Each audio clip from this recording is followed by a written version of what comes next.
Bismillahirrahmanirrahim. Assalamualaikum warahmatullahi wabarakatuh.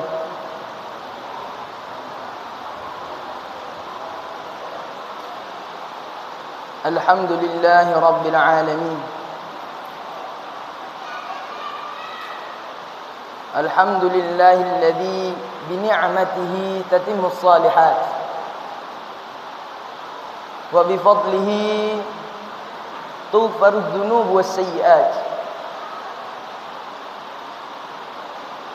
Wa bihi tuqbalut taubat wal qurbat. Asyhadu an la ilaha illallah. Asyhadu an la ilaha illallah wa asyhadu anna Muhammadan 'abduhu wa rasuluhu wa habibuhu wa khalil. Salawatu rabbi wa salamuhu wa barakatuhu alaihi wa ala alihi wa ashabihi ila yaumi yub'atsun. Yauma la yanfa'u malu wa la banun illa man atallahu biqalbin salim.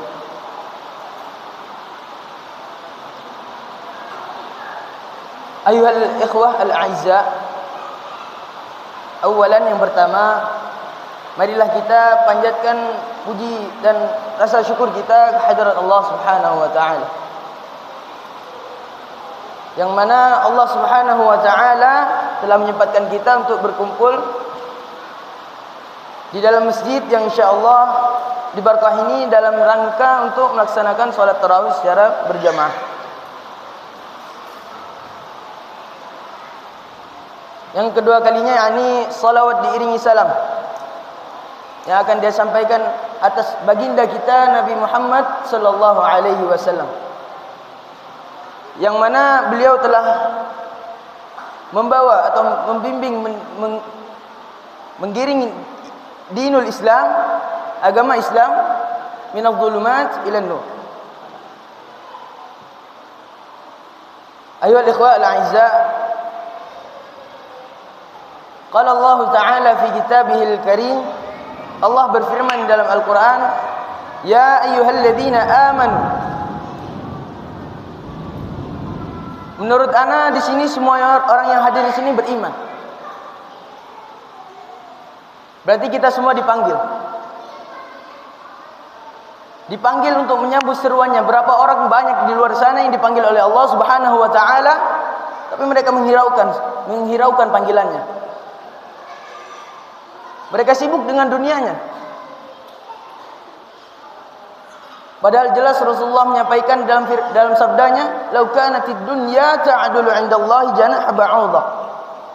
Andaikan kata dunia itu dibandingkan dengan satu sayap nyamuk saja, masa kafirun syurbata ma'i. Orang kafir tidak akan diberi seteguk air pun.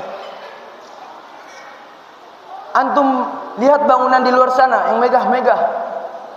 Antum punya mobil mewah, harta berlimpah ruah, antum pegang satu sayap nyamuk, itu gak ada arti apa-apa yang dibandingkan dengan sayap nyamuk yang antum pegang tadi. Apa seruan Allah? Kutiba alaikumus shiyam. Telah ditetapkan bagi kalian untuk berpuasa. Apa arti puasa? Definisi dari kita berpuasa. Ada para ulama yang mengatakan al-ilmu bila amalin kasyajari bila taman. Ilmu tanpa amal seperti buah yang tak berpohon. Sedangkan sebaliknya, kita beramal tapi tidak berilmu, maka amal kita akan sia-sia. Untuk memperjelas amal perbuatan kita, kita ulang kembali, kita rangkai kembali. Apa tujuan dan definisi kita untuk berpuasa? Berpuasa dalam bahasa, secara bahasa,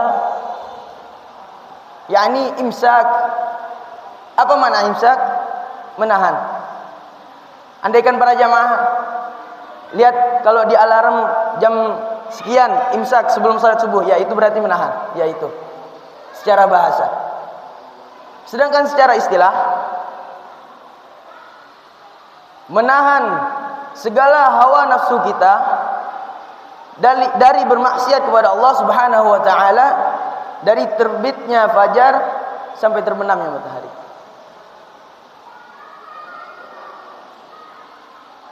Apa lanjutan ayat tersebut? Kutiba alaikumus shiyam kama kutiba alal ladina min qablikum la'allakum tattaqun. Ditetapkan kalian berpuasa sebagaimana orang-orang yang telah berpuasa sebelum kalian, agar kalian semua bertakwa kepada Allah Subhanahu wa taala. Dan di dalam bulan Ramadan ini banyak sekali amalan-amalan yang dianjurkan atau yang terikat di dalam bulan yang mulia ini. Sebagaimana yang kita ketahui bahwa Ramadan adalah bulan Al-Quran. Dilanjutkan ayat selanjutnya, syahrul Ramadan alladzi unzila fihi al-Quran. Dan hanya dua benda ini atau dua contoh ibadah ini yang dapat memberikan jaminan ketika kita di akhirat kelak. An Abdullah bin Amr an Nabi sallallahu alaihi wasallam yaqulu siyam wal Quran. As-siyam wal Quran yashfa'ani lil 'abdi yawmal qiyamah. Yaqulu siyam Rabbi mana'atuhu at-ta'am wasyahwat fashaffi'ni fihi. Wa yaqulu al-Quran mana'atuhu an-nawm fashaffi'ni fihi fayushaffa'ani bihi. Apa yang dikatakan dari Abdullah bin Amr, Rasulullah sallallahu alaihi wasallam bersabda bahwa berpuasa dan membaca Al-Quran dapat memberi syafaat kepada pembacanya nanti kelak di hari kiamat. Puasa berkata kepada Allah Subhanahu wa taala, ia berdoa. Apa isi doa yang tersebut? Wahai Rabbku, wahai Tuhanku, aku telah melarang, aku telah menahannya daripada makan, minum, serta hawa nafsu. Maka berilah kesempatan kepadaku agar memberi syafaat kepada hamba yang tadi beribadah dengan berpuasa. Kemudian Al-Quran berkata, Ya Rabbi mana'atuhun naum. Aku telah menahannya daripada tidur. Tidur di malam hari ketika orang lain nyenyak dengan mimpi-mimpi mereka,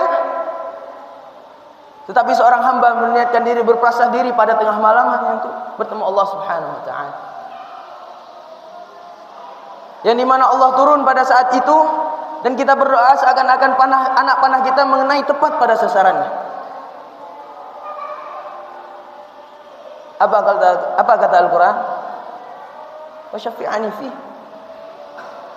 Maka berilah aku kesempatan agar aku bisa memberi petunjuk, beri penolong kepada hamba yang tadi beribadah dengan cara membaca Al-Quran.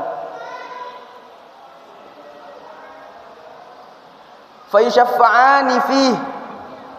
Maka Allah berikan kesempatan kepada puasa dan Al-Quran agar memberikan kesempatan kepada kita, berikan penolong, petunjuk, biar kita tidak sesat kelak di hari kiamat. Dijelaskan dalam riwayat yang lain, Iqra'ul Qur'an, bacalah Al-Quran. Fa innahu ya'ti yaumal qiyamah syafi'an li ashabik. Dia akan datang kelak di hari kiamat. Gak ada yang rugi. Gak ada yang rugi semuanya. Kita hanya meluangkan waktu kita sejenak membaca mungkin 1 halaman, 2 halaman, tapi kelak dia akan datang. Ya Allah, dulu dia baca saya beribadah dengan cara membaca Al-Quran hanya untuk mendapatkan ridhamu, maka masukkanlah dia dalam surga. Allah menerima, kita masuk dalam surga. Apa susah?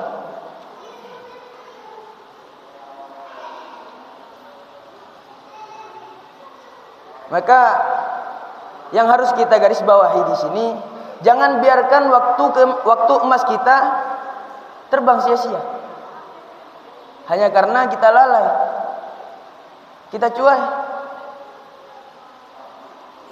Mungkin karena kita merasa bahwa kita itu sudah mungkin udah dijamin oleh Allah untuk masuk dalam surganya. Padahal kalau kita hitung-hitung dengan sahabat, Allah berfirman, "Am hasibtum an tadkhulul jannah?" Apakah kalian akan masuk surga?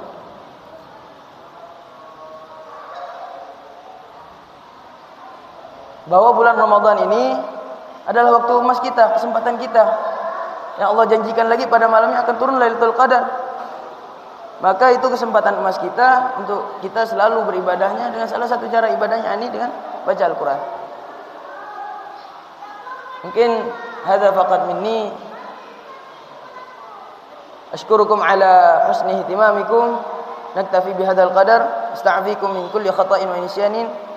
Assalamu alaikum warahmatullahi wabarakatuh.